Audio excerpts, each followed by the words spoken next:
First, I'd like to talk about the month. We are now in the beginning of the month of Adar, the month in which we celebrate Purim, of course. And the Talmud tells us, Mishenichnas Adar, marbim besimcha. When you enter into the month of Adar, you increase joy. In other words, a Jew is always supposed to be in a happy state. Joy is an integral part of being Jewish. In spite of the fact that we went through more tsaros, more misfortune than anyone else, and we suffered more than anyone, somehow Judaism says you have to be able to deal with the suffering, compartmentalize it, and be happy. But in spite of the fact that we always have to be happy, in the month of Adar, we have to increase, even happier. And the simple reason for that is because this is the month in which we have the holiday of Purim. So then the question could be asked, Purim is not the only Jewish holiday, of course. So why isn't it true that in other months that have holidays, that we should increase our joy? What is so unique about Purim? So there are a lot of things that are unique about Purim. One of the things about Purim that is unique is that it was a different kind of a miracle. Passover, for example, is a miracle that things that were supernatural occurred. The 10 plagues, the sea split. So we learn from there that God is higher than nature. He's supernatural. The same thing is true with the other holidays. Hanukkah was also a supernatural. The oil that had enough to last for one night lasted for 8 nights. That was a miracle. So what could be greater than a miracle? And the answer is, when a miracle is hidden, it's greater than a miracle that it's revealed, which sounds counterintuitive. You would think that a miracle that you could see, God altering nature, it would be greater than a miracle which was part of nature. This story of Purim sounds very natural. Here is a king. He has a wife who's the Jewish queen, Queen Esther. Haman, the bad guy, tries to use his power to get the king to annihilate the Jews. Esther intercedes. Mordechai saves the king's life. So it works out very well. Where is the miracle? The miracle is cloaked in nature.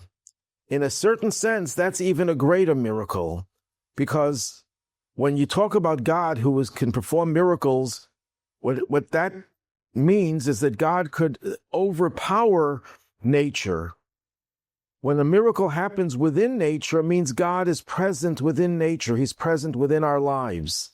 If you want to be happy because a miracle happened, it's hard to relate to a miracle because it's way beyond us.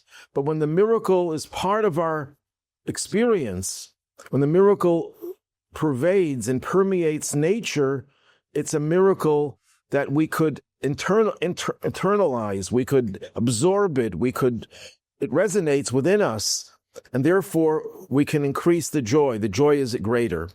That's one explanation why this month, because of the holiday of Purim, there's more joy than any other month of the year, because here God is able to show us his power, not by overpowering nature, but by working within nature.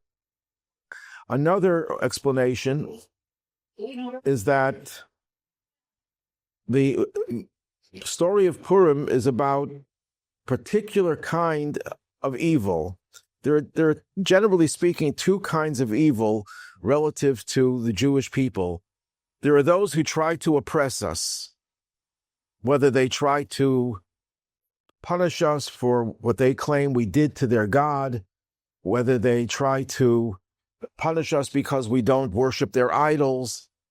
And sometimes they attack us physically, sometimes they attack us theologically, they belittle us, they mock our religion, and sometimes they even kill us because they hate us so much. But that's standard evil. Then there's another kind of evil that's beyond that. It's genocidal, when they want to annihilate all the Jews.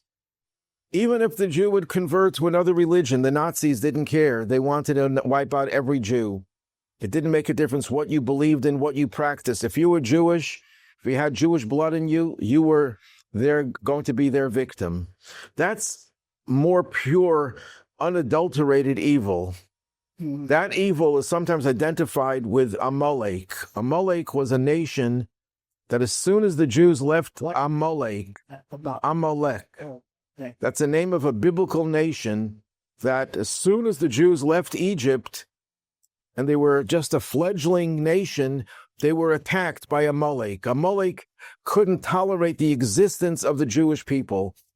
And who was Haman? Haman was a descendant of Amalek. He was an Amalekite. And what did he want? He wanted total annihilation of every man, woman, and child. Had he gotten his way, on one day, all of the Jewish people would have been destroyed. In modern times, the Nazis were the Amaleks.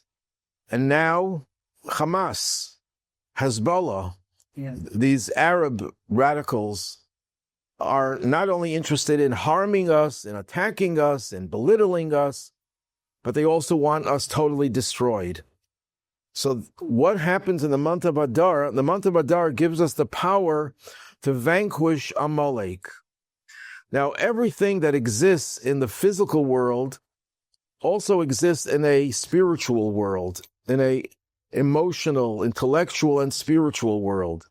Amalek is not only a nation outside that tries to kill us, it could be a way of thinking that we have in all of us. The word Amalek in Hebrew has 4 letters, and each letter in Hebrew is also a number. If you add it up, it has the same numerical value as the word for doubt in Hebrew. If you want to destroy someone's commitments, the way to do it is by instilling doubts in them. Because when people start doubting their own existence, they start doubting their own beliefs, they start doubting their own relationships, then it destroys everything. Doubt is the most destructive force because you could be on top of the world in every sense of the word, materially, spiritually, and when someone puts doubts in your mind, doubting whether you deserve it, whether it's right, whether it's good, it undermines everything. So this is the month that we have the power, the spiritual power, to battle not just the physical manifestation of Amalek, the threats that come to us physically, but we also have the power to get rid of doubts. And there's a famous Jewish expression, there is no greater joy than when you dispel your doubts. When a person is living in doubt, they doubt whether they're going to survive, they doubt whether they're doing the right thing, and they never feel a sense of fulfillment. That's totally destructive. And when you get rid of those doubts, you begin to live a complete and full life, a life that is full of joy and happiness. That's why this month is a month that empowers us to live our lives in the fullest sense of the word, more than just a miracle that happened. It's a miracle that allows us to transcend the evil of Amalek, both physically and spiritually. That's why it's the most joyous of months. It's considered to be a lucky month. It says if you have a court case with a non-Jew, you should do it in this month, because this month is a lucky month for the Jewish people. It's a month when we get a tremendous amount of strength and positive energy that we could vanquish all of our enemies and vanquish all of our threats and overcome all of the challenges that we have. This week, today is the 3rd day of the month of Adar. The 7th day of the month is the anniversary of the passing of Moses. Moses passed away on the 7th of Adar, and when Haman cast lots to determine which month should be the month in which he would annihilate all the Jews, the lots ended with the month of Adar, and he was very happy because he knew a little bit of Jewish history, and he knew that Moses, the greatest Jew, died on the 7th of Adar. He said, this is an unlucky month for Jews. This is a good time to destroy them. Little did he know, the Talmud says, that Moses was also born on this month, on that very same day. Moses was born on the 7th of Adar, and he died 120 years later on the 7th of Adar. So not only was it not a negative day, it was a positive day, and that's what caused his downfall. It's the power of Moses. Moses, from the time that Moses took us out of Egypt and received the Torah, we were empowered to be able to overcome all of the obstacles in our lives and all of the threats to us. If only the anti-Semites of the world would realize that we're going to outlive them, that all of those who tried to destroy us don't exist anymore. There are no more descendants of Haman. There are no more pharaohs. There are no more Romans who destroyed the Second Temple. No more Babylonians. Those empires crumbled, and the Jewish people are back as strong as they ever were. We still have threats, and we still have to deal with them, and we believe and trust in God that we will get rid of our enemies, and that Mashiach will take us out of exile. Now, this week's Parsha, this week's Torah portion, is about the priestly garments that were worn by the high priest. The high priest wore 8 special garments, 4 that every priest wore, every Kohen. The Hebrew word for priest is Kohen. When they served in the temple, they had to wear 4 garments. And the Kohen Gadol, the high priest, had to wear another 4 garments. Among them was the Choshen, the breastplate of justice. It was called Choshen Mishpat, the breastplate of justice. The Choshen was a square box that had 12 jewels in it, and every jewel had etched in it the names of one of the 12 tribes. So he had to wear this ornament on his heart, always remembering that he was the one to serve and represent the 12 tribes. This is the Choshen Mishpat, the breastplate of justice. The Kohen Gadol, the high priest, also wore another garment called the Ephod. The Ephod was like an apron that he wore on back of him and he had a belt that closed it, and the Ephod was connected to the Choshen, to the breastplate.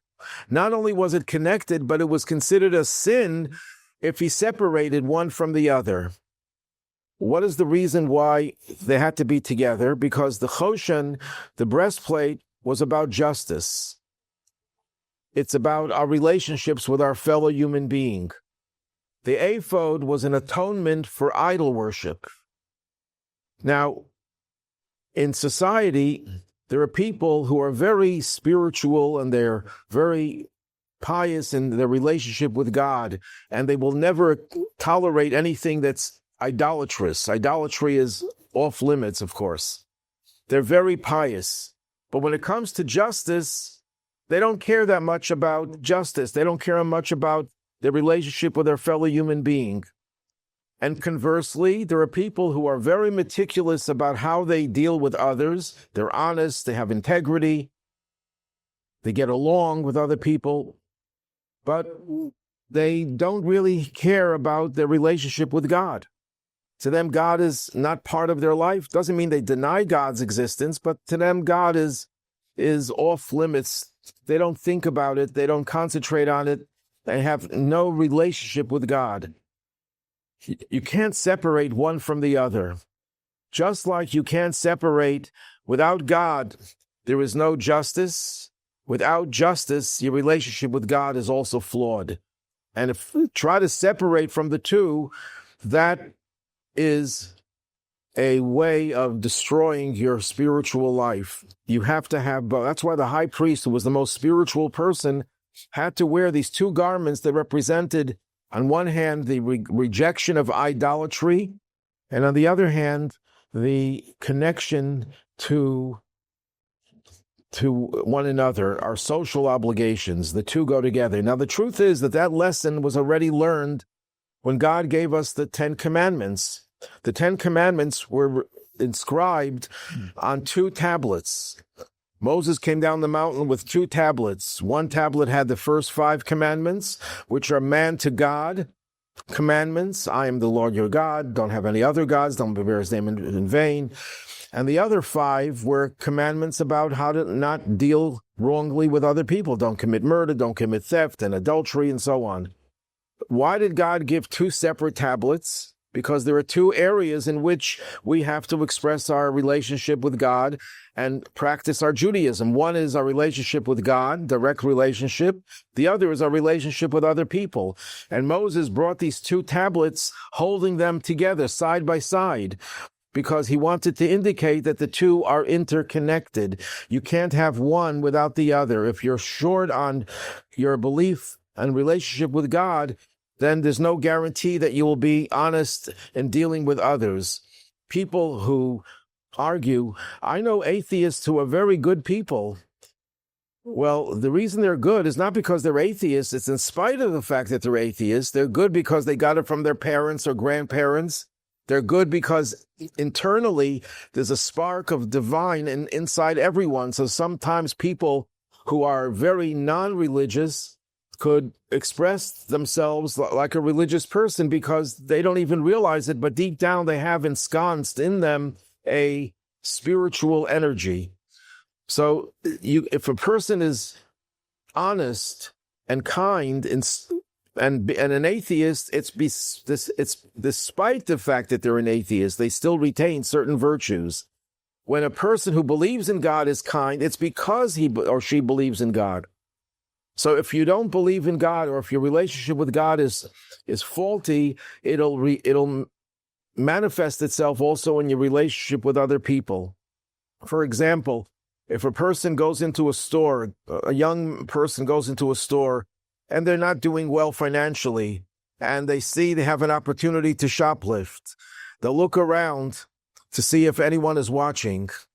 And if no one is watching and the cameras aren't there, they might steal something. But you know what? Someone is watching. God is watching. There's a story told of a famous rabbi. He was on a wagon, and the wagon driver passed an orchard, and there were fruits hanging over the fence.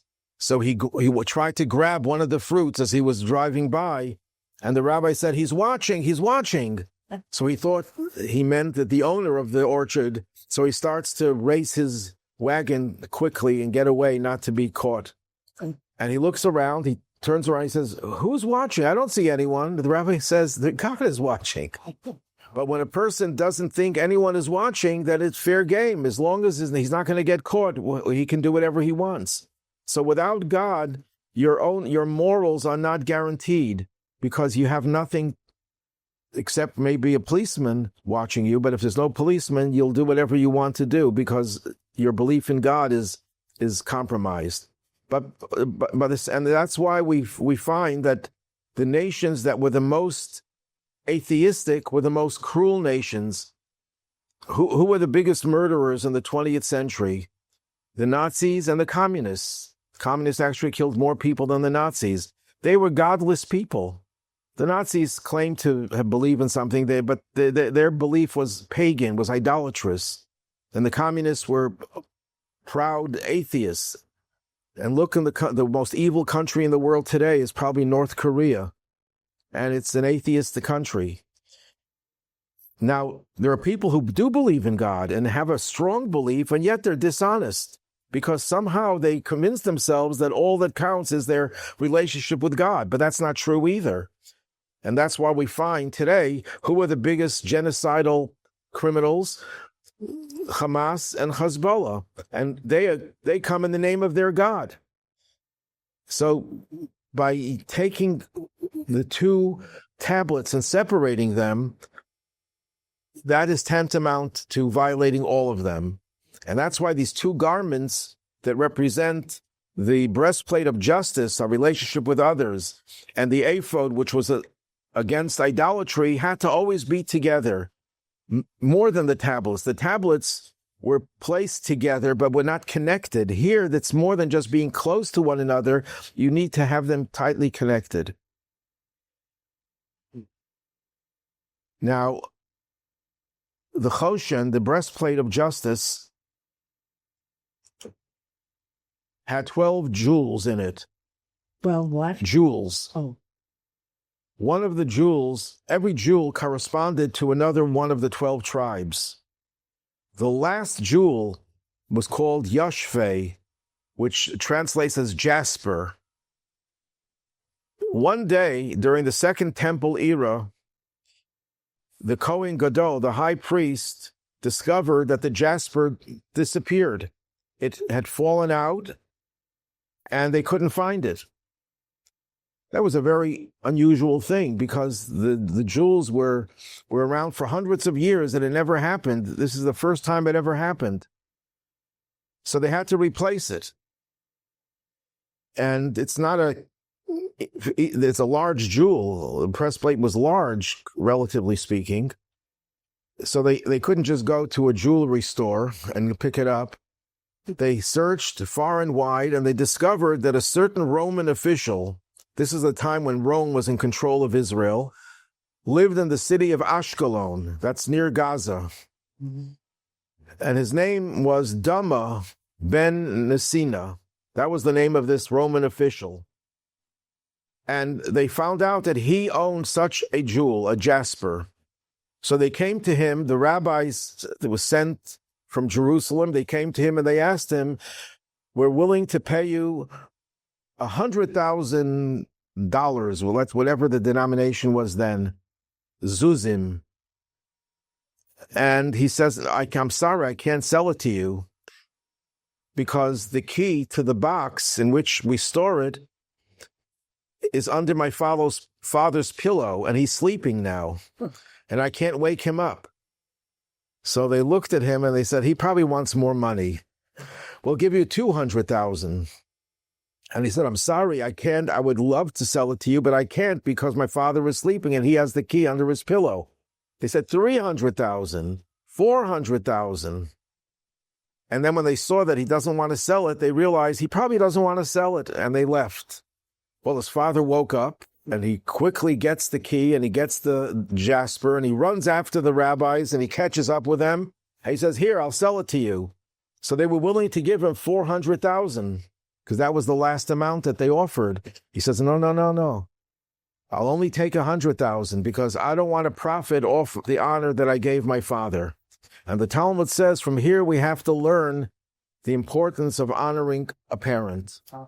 We learned it from a Roman official. That's a little strange that we'd have to take a lesson from a Roman official. These Romans were not nice guys. The Romans murdered over 1 million Jews when they destroyed the temple. Roman officials were probably not the most Jewish lovers, if you want to put it that way. They were horrible people. Why would the Talmud go out of its way? And why did God make it that we have to learn lessons of honoring a parent from this pagan? So one way of looking at it is by identifying the jasper with the tribe of Benjamin. Mm-hmm. What was special about Benjamin? Of all the 12 tribes, Benjamin was the only tribe, the only son of Jacob, that did not participate in the sale of Joseph. All the other tribes, either they were the ones who conspired against Joseph, or they went along with it and did not protest it, or failed to do what they could possibly do to save Joseph. The only tribe, the only brother that was completely purified and totally innocent of the division and the hatred of the brothers was Benjamin. Why was the second temple destroyed? The second temple was destroyed, the Talmud tells us, because the Jewish people did not get along with each other. There was senseless hatred. And what is the worst thing that a father, a parent, a mother or father What's the worst thing that could happen to them vis-a-vis their children? The worst thing is that the children don't get along. That's the most painful thing for a parent. Of course, there are a lot of other painful things. Of course, illness can be painful, but what's most painful emotionally is where you have children and they don't get along.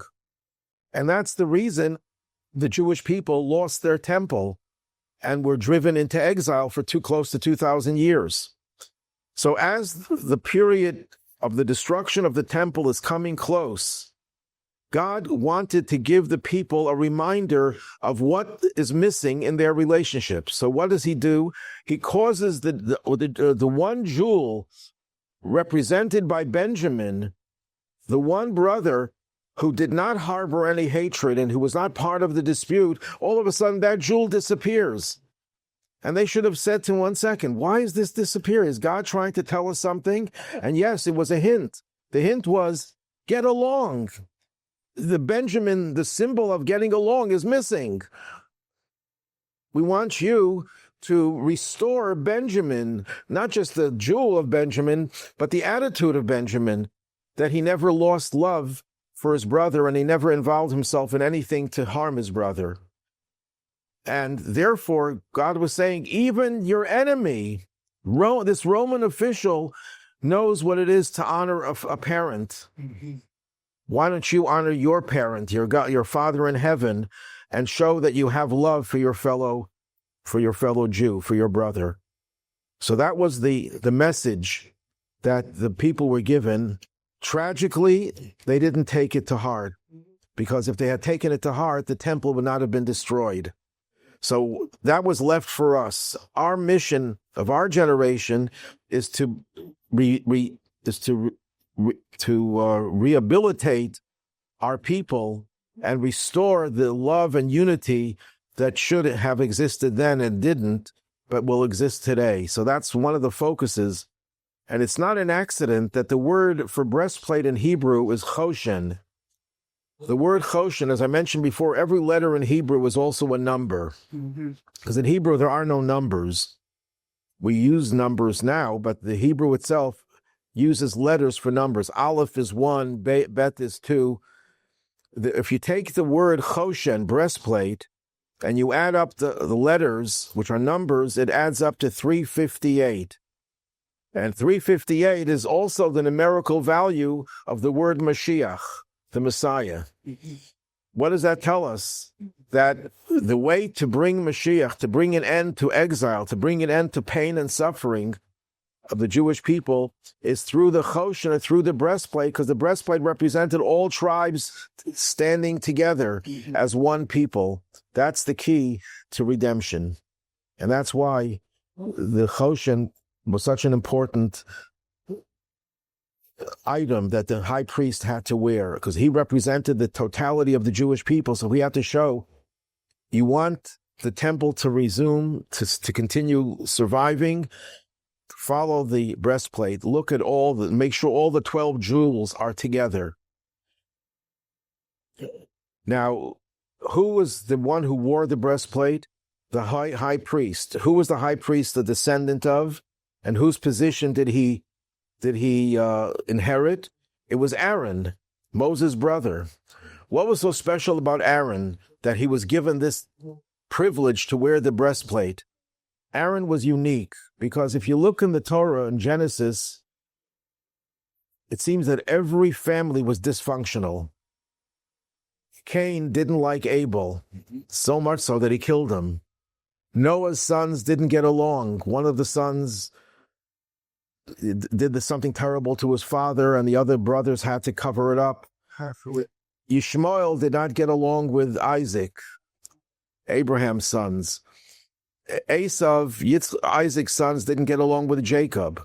Jacob's 12 sons didn't get along with each other. Who was the first case of two siblings that not only got along, the only ones we find that got along, but it doesn't mention that they got along, was Ephraim and Manasseh, Joseph's two sons. But it doesn't say there's getting along and there's getting along. The one group of siblings that not only got along, I'll give you an example. There are brothers, tragically, who could be jealous of one another, as the brothers were jealous of Joseph. So if one brother has something that the other brother doesn't have, that brother could be jealous.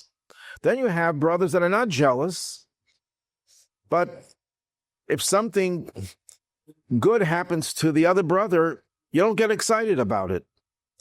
It doesn't mean you hate him. You don't hate him, and you don't begrudge him, but you don't get excited.